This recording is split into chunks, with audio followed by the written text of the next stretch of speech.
নমস্কার, আমি হিমাদ্রি। আমি সময়িতা। আশা করি আপনারা কুশলে আছেন। শরৎচন্দ্র চট্টোপাধ্যায় রচিত লালু গল্পের 3টি ভাগ রয়েছে। প্রতিটা ভাগের কাহিনী পরস্পরের থেকে একেবারেই আলাদা। লালু 3 মানে লালু আর গোপাল খুঁড়োর গল্প আপনারা আগেই শুনেছেন আমাদের চ্যানেলে। আজ গল্পকারের নতুন নিবেদন শরৎচন্দ্র চট্টোপাধ্যায়ের লালু 1 মানে লালু গল্পের প্রথম ভাগ। তবে চটপট কানে ইয়ারফোন লাগিয়ে নিন আর মন দিয়ে শুনুন আমাদের আজকের নিবেদন লালু 1 মানে লালু গল্পের প্রথম ভাগ। ছেলেবেলায় আমার এক বন্ধু ছিল, তার নাম লালু। অর্ধ শতাব্দী পূর্বে, অর্থাৎ সে এতকাল পূর্বে যে তোমরা ঠিকমতো ধারণা করতে পারবে না। আমরা একটি ছোট বাংলা স্কুলের এক ক্লাসে পড়তাম। আমাদের বয়স তখন 10-11। মানুষকে ভয় দেখাবার, জব্দ করবার কত কৌশলী যে তার মাথায় ছিল তার ঠিকানা নেই। ওর মাকে রবারে সাপ দেখিয়ে একবার এমন বিপদে ফেলেছিল যে তিনি পা মোচকে প্রায় 7-8 দিন খুঁড়িয়ে চলতেন। তিনি রাগ করে বললেন ওর একজন মাস্টার ঠিক করে দিতে, সন্ধেবেলায় এসে পড়াতে বসবেন, ও আর উপদ্রব করবার সময় পাবে না। শুনে লালুর বাবা বললেন না, তার নিজের কখনো মাস্টার ছিল না। নিজের চেষ্টায় অনেক দুঃখ সয়ে লেখাপড়া করে এখন তিনি একজন বড় উকিল। ইচ্ছে ছিল ছেলেও যেন তেমনি করেই বিদ্যা লাভ করে। কিন্তু শর্ত হলো এই যে যেবার লালু ক্লাসের পরীক্ষায় প্রথম হতে না পারবে তখন থেকে থাকবে ওর পড়ানোর টিউটার। সে যাত্রা লালু পরিত্রাণ পেলে, কিন্তু মনে মনে রইল ওর মার ওপরে চোটে, কারণ উনি তার ঘাড়ে মাস্টার চাপানোর চেষ্টায় ছিলেন। সে জানত বাড়িতে মাস্টার ডেকে আনা আর পুলিশ ডেকে আনা সমান। লালুর বাপ ধনী গৃহস্থ। বছর কয়েক হলো পুরনো বাড়ি ভেঙে তেতলা বাড়ি করেছেন। সেই অবধি লালুর মায়ের আশা গুরুদেবকে এ বাড়িতে এনে তার পায়ের ধুলো নেন, কিন্তু তিনি বৃদ্ধ, ফরিদপুর থেকে এত দূর আসতে রাজি হন না। কিন্তু এইবার সেই সুযোগ ঘটেছে। স্মৃতিরত্ন সূর্যগ্রহণ উপলক্ষে কাশী এসেছেন। সেখান থেকে লিখে পাঠিয়েছেন ফেরবার পথে নন্দরানীকে আশীর্বাদ করে যাবেন। লালুর মার আনন্দ ধরে না, উদ্যোগ আয়োজনে ব্যস্ত। এতদিনে মনস্কামনা সিদ্ধ হবে, গুরুদেবের পায়ের ধুলো পড়বে, বাড়িটা পবিত্র হয়ে যাবে। নিচের বড় ঘরটা থেকে আসবাবপত্র সরানো হলো। নতুন ফিতের খাট, নতুন শয্যা তৈরি হয়ে এলো। গুরুদেব শোবেন। এই ঘরেরই এক কোণে তার পূজা আহ্নিকের জায়গা হলো, কারণ তেতলা ঠাকুর ঘরে উঠতে নামতে তার কষ্ট হবে। দিন কয়েক পরে গুরুদেব এসে উপস্থিত হলেন। কিন্তু কি দুর্যোগ! আকাশ ছেয়ে কালো মেঘের ঘটা, যেমন ঝড় তেমনি বৃষ্টি, তার আর বিরাম নেই। এদিকে মিষ্টান্নাদি তৈরি করতে, ফল ফুল সাজাতে লালুর মার নিঃশ্বাস নেবার সময় পান না। তারই মধ্যে সহস্তে ঝেড়ে ঝুড়ে মশারি গুঁজে দিয়ে বিছানা করে গেলেন। নানা কথাবার্তায় রাত হয়ে গেল। পথশ্রমে ক্লান্ত গুরুদেব আহারাদি সেরে শয্যা গ্রহণ করলেন। চাকর বাকর ছুটি পেলে। সুকমল শয্যার পরিপাট্যে প্রসন্ন গুরুদেব মনে মনে নন্দরানীকে আশীর্বাদ করলেন। কিন্তু গভীর রাতে আকস্মাৎ তার ঘুম ভেঙে গেল। ছাদ চুইয়ে মশারি পুড়ে তার সুপরিপুষ্ট পেটের ওপর জল পড়ছে। উফ, কি ঠান্ডা সে জল! শশব্যস্তে বিছানার বাইরে এসে পেটটা মুছে ফেললেন। বললেন, নতুন বাড়ি করলে নন্দরানী, কিন্তু পশ্চিমের কড়া রোদে ছাদটা এর মধ্যেই ফেটেছে দেখছি। ফিতের খাট, ভারী নয়। মশারি শুদ্ধ সেটা ঘরের আর এক ধারে টেনে নিয়ে গিয়ে আবার শুয়ে পড়লেন। কিন্তু আধ মিনিটের বেশি নয়। চোখ দুটি সবে বুঝেছেন, অমনি 2-4 ফোঁটা তেমনি ঠান্ডা জল টপ টপ করে পেটে ঠিক সেই স্থানটির ওপরই ঝরে পড়ল। স্মৃতিরত্ন আবার উঠলেন, আবার খাট টেনে অন্য ধারে নিয়ে গেলেন। বললেন, এই ছাদটা দেখছি এখন থেকে ওখান পর্যন্ত ফেটে গেছে। আবার শুলেন। আবার পেটের ওপর জল ঝরে পড়ল। আবার উঠে পেটের জল মুছে খাটটা টেনে নিয়ে আর এক ধারে গেলেন। কিন্তু শোভা মাত্রই তেমনি জলের ফোঁটা। আবার টেনে নিয়ে আর এক ধারে গেলেন, কিন্তু সেখানেও তেমনি। এবার দেখলেন বিছানাটাও ভিজেছে, শোবার জো নেই। স্মৃতিরত্ন বিপদে পড়লেন। পুরো মানুষ, অজানা জায়গায় দৌড় খুলে বাইরে যেতেও ভয় করে, আবার থাকাও বিপজ্জনক। কি জানি, ফাটা ছাদ ভেঙে হঠাৎ যদি মাথায় পড়ে। ভয়ে ভয়ে দৌড় খুলে বারান্দায় এলেন। সেখানে লণ্ঠন একটা জ্বলছে বটে, কিন্তু কেউ কোথাও নেই। ওর অন্ধকার, যেমন বৃষ্টি তেমনি ঝোড়ো হাওয়া, তার আবার জোকি।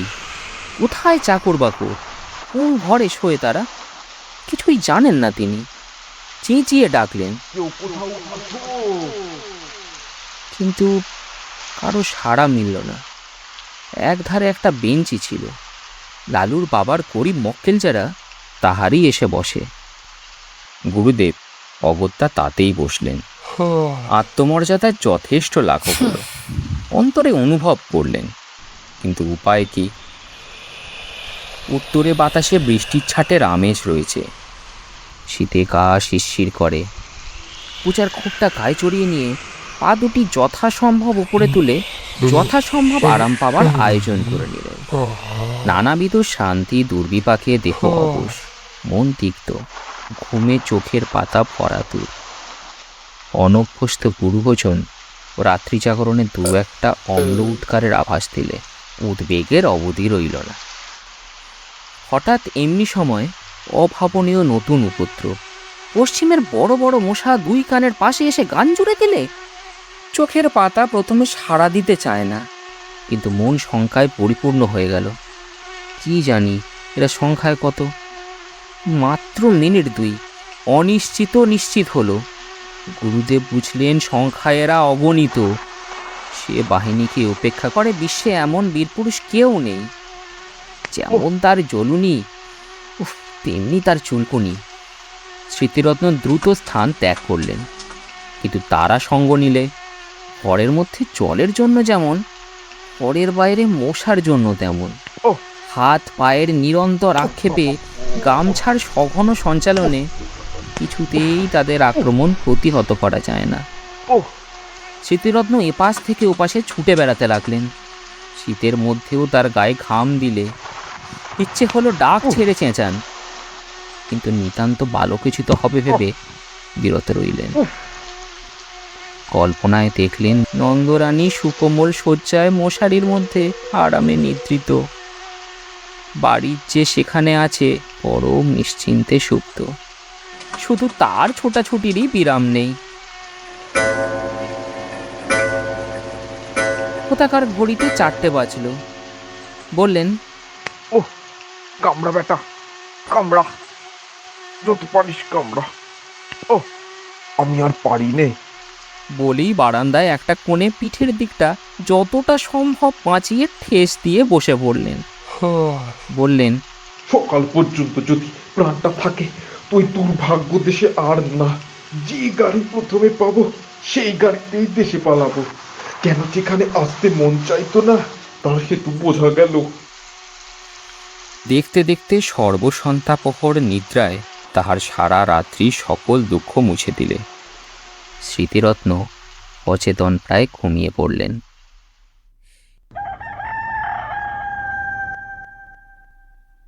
এদিকে নন্দরানী ভোর না হতেই উঠেছেন। গুরুদেবের পরিচর্যায় লাগতে হবে। রাত্রে গুরুদেব জলযোগ করেছেন মাত্র। যদিচ তা গুরুতর, তবু মনের মধ্যে ক্ষোভ ছিল। খাওয়া তেমন ভালো হয় নাই। আজ দিনের বেলা নানা উপচারে তা ভরিয়ে তুলতে হবে। নিচে নেমে এলেন, দেখেন দৌড় খোলা। গুরুদেব তার আগে উঠেছেন ভেবে একটু লজ্জা বোধ হলো। ঘরের মধ্যে মুখ বাড়িয়ে দেখেন তিনি নেই। কিন্তু এ কী ব্যাপার? দক্ষিণ দিকের খাট, উত্তর দিকে তার ক্যাম্বিসের ব্যাগটা জানলা ছেড়ে মাঝখানে নেমেছে। কোষাকুষি, আসন প্রভৃতি পুজো আহ্নিকের জিনিসপত্রগুলো সব এলোমেলো স্থানভ্রষ্ট। কারণ কিছুই বুঝলেন না। বাইরে এসে চাকরদের ডাকলেন, কোথায় গেলি সব? তারা কেউ তখনও ওঠেনি। তবে একলা গুরুদেব গেলেন কোথায়? হঠাৎ দৃষ্টি পড়ল, ওটা কি? এক কোণে আলো অন্ধকারে মানুষের মতো কি একটা বসে না। সাহসে ভর করে একটু কাছে গিয়ে ঝুঁকে দেখেন তার গুরুদেব। অব্যক্ত আশঙ্কা চেঁচিয়ে উঠলেন, ঠাকুরমশাই, ঠাকুরমশাই! ঘুম ভেঙে স্মৃতিরত্ন চোখ মেলে চাইলেন, তারপরে ধীরে ধীরে সোজা হয়ে বসলেন। নন্দরানী ভয়ে, ভাবনায়, লজ্জায় কেঁদে ফেলে জিজ্ঞাসা করলেন, ঠাকুরমশাই, আপনি এখানে কেন? স্মৃতিরত্ন উঠে দাঁড়িয়ে বললেন, সারা রাত দুঃখের আর পার ছিল না যে মা। কেন বাবা? নতুন বাড়ি করেছো বটে মা, কিন্তু ছাদ কোথাও আর আসতো নি। সারা রাতের বৃষ্টি বাদলা বাইরে তো পড়েনি, পড়েছে আমার গায়ের ওপর। খাট টেনে যেখানে যাই সেখানেই জল পড়ে। পাছে ছাদ ভেঙে মাথায় পড়ে, পালিয়ে বাইরে এলেম, কিন্তু তাতে কি রক্ষে আছে মা? পঙ্গপালের মতো ডাস ডাস মশা ঝাঁকে ঝাঁকে সমস্ত রাত্রি যেন খুবলে খেয়েছে। এধার থেকে ছুটে ওধার যাই, ওধার থেকে ছুটে এধার আসি। গায়ে অর্ধেক রক্ত বোধ করি আর নেই মা।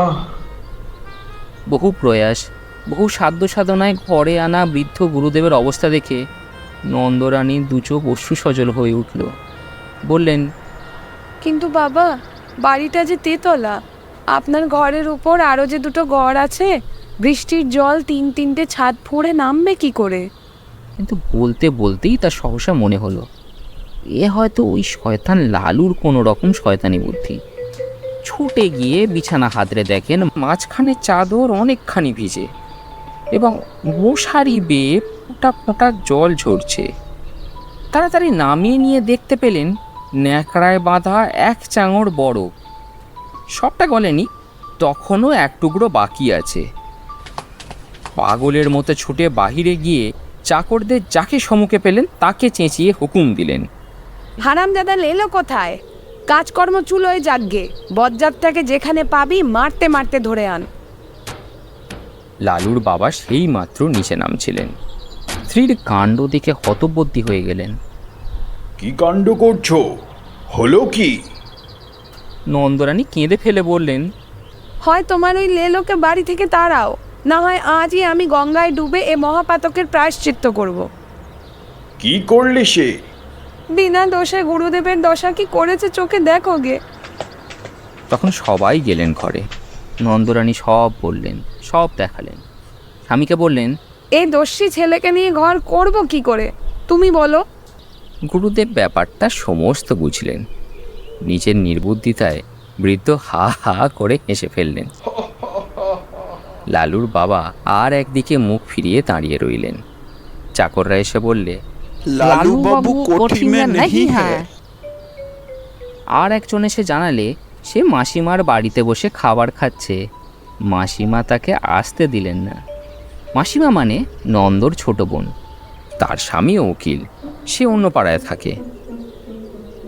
এরপরে লালু দিন 15 আর এ বাড়ি ত্রিসীমানায় পা দিলে না।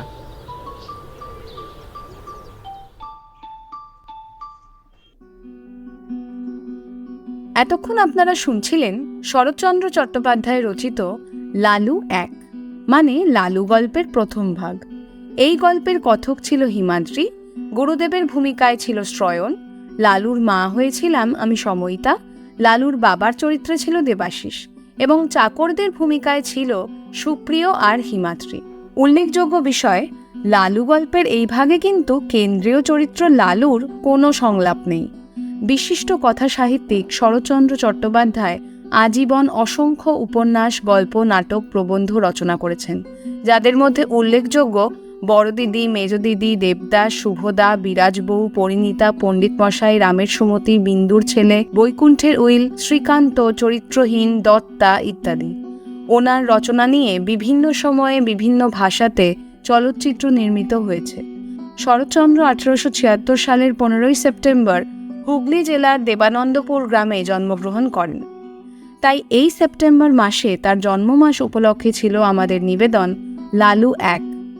লালু গল্পের তৃতীয় ভাগ আপনারা আগেই শুনেছেন গল্পকারে। গল্পকার খুব শিগগিরই এই গল্পের দ্বিতীয় পর্ব নিয়ে হাজির হবে। আজকের সমগ্র কাহিনীটির মূল ভাবনা, এডিটিং এবং বাস্তবায়নের নেপথ্যে ছিল হিমাদ্রি। আজকের গল্পের আবহ সঙ্গীত পরিবেশনা করেছে অরিত্র এবং সূর্য। আজকের পরিবেশনা আমরা এখানেই শেষ করছি। খুব শীঘ্রই সাক্ষাৎ হবে একটি নতুন গল্প নিয়ে। আপনাদের সুস্থতা কামনা করি। ধন্যবাদ।